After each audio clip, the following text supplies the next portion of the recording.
Hi everyone!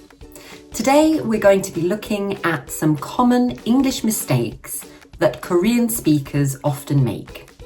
You might call these Konglish. Let's take a look.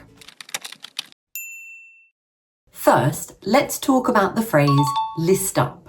Sometimes my students say things like, "Could you list this up?" I've heard this is a very common expression for Koreans, especially in business settings.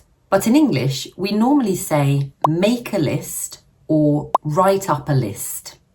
In the second phrase, the word up is optional. So we might say, for example, "Could you make a list of this by the end of the day?" Or, "Could you write up a list of this by the end of the day?" Next, let's look at how we talk about printed documents. A common mistake is, "Could you pass me that print?" This doesn't sound quite right in English. Instead, we would use the word printout or handout. For example, "Could you pass me that printout?" Or, "Could you pass me that handout?"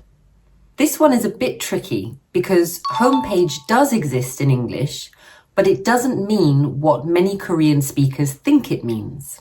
So Koreans might say, "I can't find that company's homepage." In English, homepage refers specifically to the main page of a website. But here, the speaker probably means the company's entire website. So, in English, it's better if you say, "I can't find that company's website." Our next word is a common one that can lead to some confusion. I've heard some Korean students using the word syndrome like this. The rise of TikTok has become a global syndrome among teenagers. But in English, the word syndrome is used primarily in medical contexts. For example, we might say Down syndrome or premenstrual syndrome or PMS. Instead, for trends or popular movements, we might use the word phenomenon or craze. For example, the rise of TikTok has become a global phenomenon among teenagers. Or, TikTok has become a global craze among teenagers. Finally, let's talk about clothing.